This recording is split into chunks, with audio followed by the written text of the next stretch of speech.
Hello dear student, how are you? You are welcome in PR National Public School online classroom. You know me very well, myself Akhil Kushwaha, your physics educator. So we are here for class 11th and today our topic is use of dimension equation. Okay? तो आज का जो हमारा topic है वो है use of dimension equation. Class है हमारी इंटर फर्स्ट ईयर यानी 11th क्लास. तो हमें याद पढ़ना है कि क्या क्या यूजेज होते हैं डायमेंशन इक्वेशन के. ओके, तो let's see use of dimension equation. Okay, दिख रहा है ना सबको? यूज ऑफ डायमेंशन इक्वेशन यानी डायमेंशन इक्वेशन का क्या यूज होता है. ठीक है ना? तो इसमें क्या पढ़ते हैं सुन लीजिए.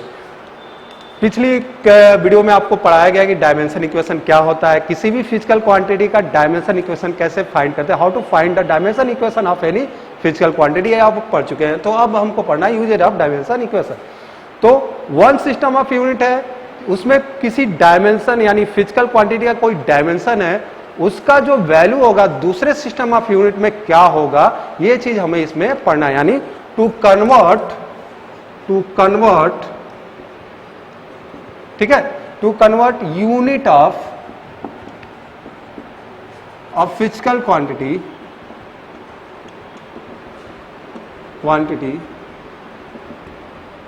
इन वन यूनिट ऑफ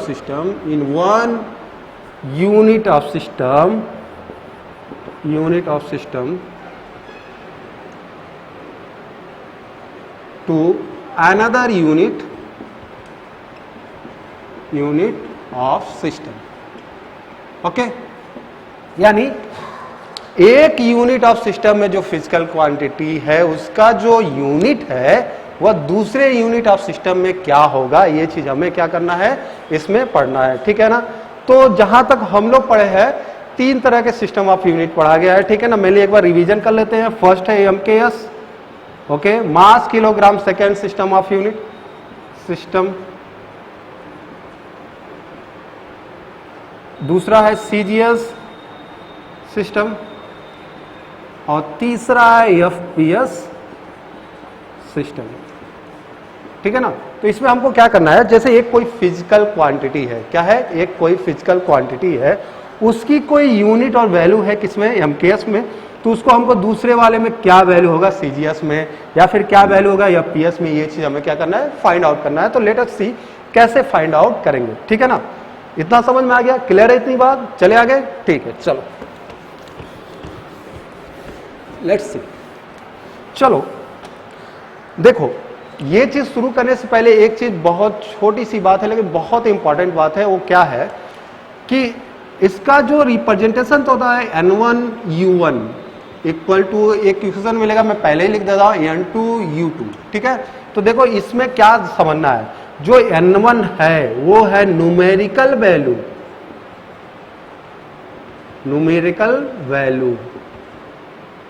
ओके, और जो U1 है वो है unit of physical quantity.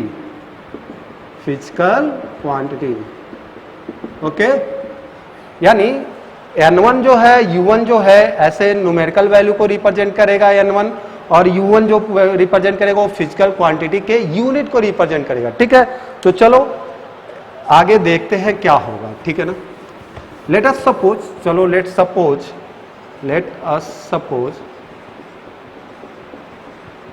A physical quantity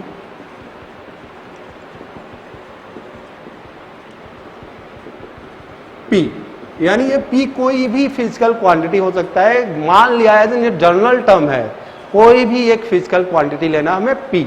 ठीक है ना? तो ये P है. इसी P को हमको क्या करना है, एक सिस्टम ऑफ यूनिट से दूसरे सिस्टम ऑफ यूनिट में इसका यूनिट और डायमेंशन पता करना है. ठीक है ना? तो चलो देखते हैं. लेट P एक फिजिकल क्वांटिटी है. ठीक है? And its unit is U1. ठीक है ना? U1 and numerical value is N1 in one unit of system. ये one unit of system. Okay, clear है? देखो एक P कोई फिजिकल क्वांटिटी है जिसका यूनिट U1 है और उसकी न्यूमेरिकल वैल्यू N1 है एक यूनिट ऑफ सिस्टम में, ठीक है ना। कोई एक यूनिट ऑफ सिस्टम कोई भी हो सकता है, या वो तो MKS भी हो सकता है, या फिर वो CGS हो सकता है, या फिर वो FPS हो सकता है। किसी भी सिस्टम ऑफ यूनिट में हम लिए हैं, यहाँ पर कोई ऐसा कोई बाउंडेशन नहीं है, कंडीशन नहीं है, ठीक है ना। फिर क्या करेंगे, एंड सिमिलरली ठीक है ना, U2 is unit in other system of unit, okay, and N2 is numerical value of other system, ठीक है ना। यानी उसी फिजिकल क्वांटिटी का U2 क्या है, यूनिट है, और N2 क्या है, न्यूमेरिकल वैल्यू उसी दूसरे किसी सिस्टम ऑफ यूनिट में। क्लियर है इतनी बात? ठीक है।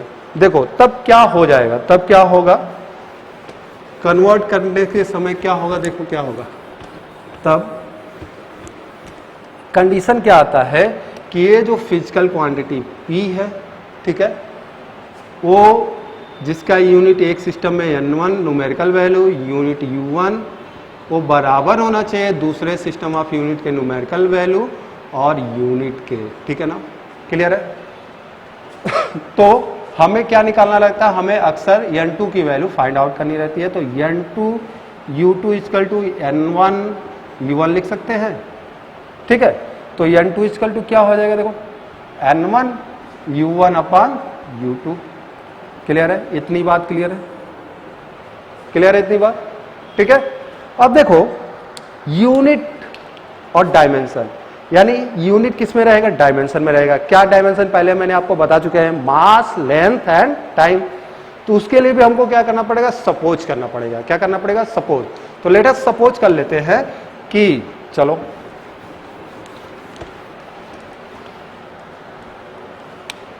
लेट अस सपोज, ठीक है ना। क्या सपोज करें, dimension for mass is a, length B for length, okay, and C for time, ठीक है ना। सभी जो डायमेंशन है मास A से रिप्रेजेंट करेंगे, B किसके लिए रिप्रेजेंट होगा, लेंथ के लिए होगा, और C किसके लिए होगा, टाइम के लिए होगा, ठीक है। तो U1 के लिए जो यूनिट है उसका dimension m to the power A, okay, L to the power B and C to the power T to the power C हो जाएगा ना। इसी तरह U2 का भी होगा। U2 में जब रिप्रेजेंट करेंगे तो m to the power A, L to the power B, T to the power C। अब देखो दोनों सेम दिख रहा है, लेकिन ये U1 का है तो इसलिए हम इसको क्या कर देंगे, M1 L1 T1, और इसको क्या कर देंगे, M2 L2 T2। क्लियर है? ठीक है। जब दो चीज मिल गया, और इसके पहले वाला जो इक्वेशन था वो हमारा क्या था, देखो जरा ध्यान दो, N2 इक्वल N1, ठीक है, U1 अपान U2। अब देखो U1 के लिए M1 L1 T1 है, U2 के लिए M2 L2 T2 है। तो उसके लिए हमको इक्वेशन क्या मिल गया, देखो यहाँ से N2 इक्वल क्या मिल गया, N1, ठीक है। U1 क्या हो जाएगा, M1 U2 M2 to D power दोनों का क्या है A, फिर L1 upon L2 to D power दोनों का क्या है B। उसी तरह T1 अपान T2 दोनों का पावर क्या है C। तो ये जो इक्वेशन हमको मिल रहा है, इस इक्वेशन से हम किसी भी सिस्टम ऑफ यूनिट से दूसरे सिस्टम ऑफ यूनिट में क्या कर सकते हैं, किसी फिजिकल क्वांटिटी का चेंज कर सकते हैं, कन्वर्ट कर सकते हैं, ठीक है। तो ये वो जनरल टर्म और फार्मूला है जिसके हेल्प से हम कन्वर्ट कर सकते हैं एक सिस्टम ऑफ यूनिट से दूसरे सिस्टम ऑफ यूनिट में। क्लियर है? ओके। तो इस पर एक एग्जांपल देखेंगे और एग्जाम्पल वो है कि जैसे मान लो कोई भी एक फिजिकल क्वांटिटी है, उसकी वैल्यू दूसरे फिजिकल क्वांटिटी में, दूसरे यूनिट ऑफ सिस्टम में क्या होगी, ठीक है। तो चलिए देखते हैं। फॉर एग्जाम्पल एक बहुत प्यारा सा एग्जाम्पल है जो कि एनसीईआरटी का ही है आपका, ठीक है। वो है, इसको याद रखना है इस इक्वेशन को, ठीक है। तो देखो क्या है क्वेश्चन है आपका, हाउ मैनी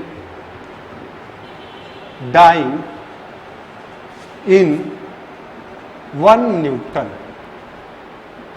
ओके, देखो क्वेश्चन क्या कर रहा है, क्वेश्चन ये कर रहा है कि 1 न्यूटन में कितना डाइन होता है, how many dyne in 1 newton, यानी 1 न्यूटन में कितना डाइन होता है, ठीक है।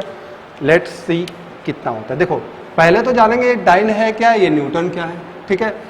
तो हमने एक फिजिकल क्वांटिटी पढ़ी है, फिजिकल क्वांटिटी क्या है, वो फोर्स। ये एक फिजिकल क्वांटिटी है फोर्स, ठीक है, जिसका यूनिट एमकेएस में क्या होता है या फिर एसआई में क्या होता है, तो न्यूटन होता है। क्या होता है, न्यूटन होता है, ठीक है। और इसी का यानी इसी फिजिकल क्वांटिटी फोर्स का सीजीएस में क्या होता है, डाइन होता है। क्या होता है, डाइन। ओके, क्या होता है, डाइन होता है, ठीक है ना। तो ये दोनों के दोनों किसके यूनिट है, फोर्स के है, लेकिन अलग अलग है। किसके है, अलग अलग है। ये एमकेएस यूनिट ऑफ सिस्टम का है, ये सीजीएस सिस्टम ऑफ यूनिट का है, ठीक है ना। तो अब इन दोनों में क्या वैल्यू होगी, ये चीज हमको क्या करना है, फाइंड आउट करना है, ठीक है। तो चलो फाइंड आउट करते हैं, देखते हैं, कोशिश करते हैं कैसे होगा, ठीक है ना। देखो पहले फॉर्मूला जो होता है n2 इक्वल टू क्या होगा, n1, ठीक है ना। लिख लेते हैं m1 upon m2 to the power a, L1 upon L2 the power b और T1 upon T to the power c, ठीक है ना। ये हमारा फार्मूला है कन्वर्ट करने का, ठीक है। ओके, देखो यहां हम लिखेंगे, ये समझाने के लिए, ये नोट करने के लिए नहीं है, ये बस समझाने के लिए मैं लिख रहा हूं। यहां हम एमकेएस लिखूंगा, यहां पर सीजीएस लिखूंगा, ठीक है ना। एमकेएस में जो मास होता है उसका यूनिट क्या होता है, किलोग्राम होता है, ठीक है। और सीजीएम में जो मास होता है उसका यूनिट ग्राम होता है, ओके, ठीक है। एमकेएस में जो लेंथ होता है उसका यूनिट मीटर होता है, ठीक है। और इसमें सीजीएस में जो लेंथ होता है उसका यूनिट क्या होता है, सेंटीमीटर होता है। और टाइम का यूनिट तो क्या होता है, टाइम ही होता है, सेकंड होता है। और इसमें भी टाइम का यूनिट क्या होता है, सेकंड होता है। तो हम दो सिस्टम ऑफ यूनिट देख रहे हैं, एक एमकेएस देख रहे हैं, एक सीजीएस दिख रहे हैं। उसी को हमको क्या करना है, एमकेएस वाले को सीजीएस में हमको क्या करना है, कन्वर्ट करना है। एमकेएस वालों को हमको क्या करना है, सीजीएस में कन्वर्ट करना है। तो एमकेएस के सारे वैल्यू को हमने देख लिया, सीजीएस के सारे वैल्यू को हमने देख लिया, ठीक है। अब चलो ये चीज हम यहाँ पर रिप्रेजेंट करते हैं, इस फार्मूले में कैसे पुटअप करेंगे, कैसे करके उसकी वैल्यू निकालेंगे वो देख लेते हैं, ठीक है ना। तो देखो अब यहाँ सबसे बड़ी बात जो ध्यान देने वाली है वो है न्यूमेरिकल वैल्यू। क्या क्वेश्चन में दिया आपका 1 न्यूटन, क्या दिया, 1 न्यूटन। 1 जो है वो है आपका न्यूमेरिकल वैल्यू, क्या है, न्यूमेरिकल वैल्यू। और न्यूटन जो है वो आपका यूनिट है, क्या है, यूनिट है, क्लियर है। और इस यूनिट का जो डायमेंशन होता है वो mL⁻² होता है, आप लोग अच्छी तरह से जानते हैं। इसी के टर्म में हम क्या करेंगे, इसको यूटिलाइज करेंगे, ठीक है। चलिए अब देखो n2 इक्वल n1 की वैल्यू क्या है, 1 न्यूटन। n1 सिस्टम में कौन सा है, 1 न्यूटन, तो n1 की वैल्यू 1, ठीक है। m1 किस में है, किलोग्राम में है ना, देखो m1 किस में है, किलोग्राम में है, ठीक है।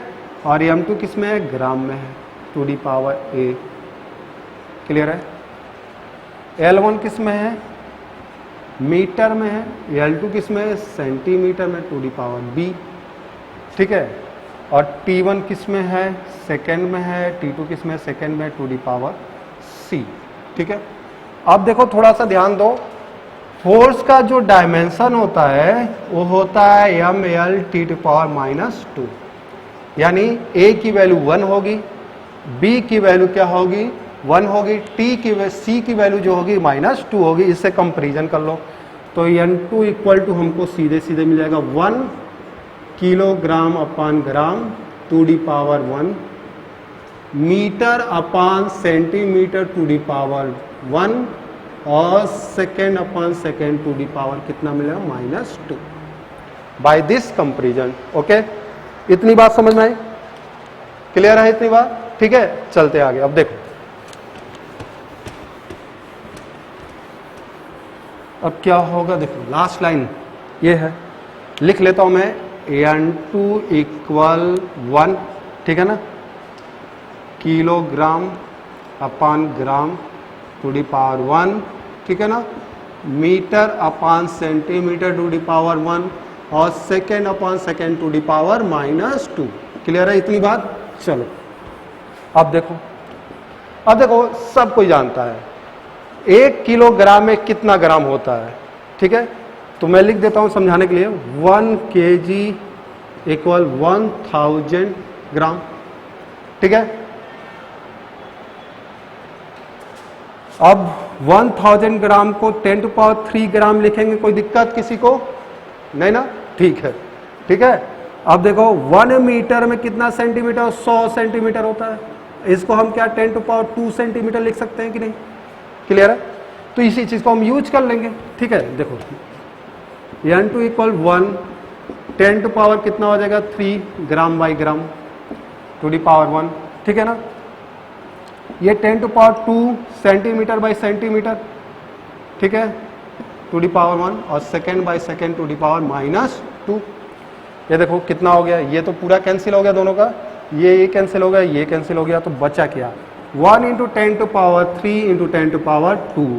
ठीक है, 10⁻³ × 10⁻² × 1, बेस सेम है तो पावर क्या हो जाएंगे, ऐड हो जाएंगे, तो 10⁻³ + 2 ये हो जाएगा 10⁵ डाइन।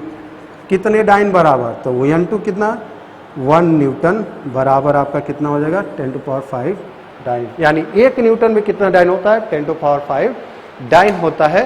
तो ऐसे हम यूज करके वैल्यू हम क्या कर सकते हैं, फाइंड आउट कर सकते हैं। क्लियर है? तो I hope you all of understand it. Okay, please like and subscribe my channel PR national public school online classroom. Okay, thank you.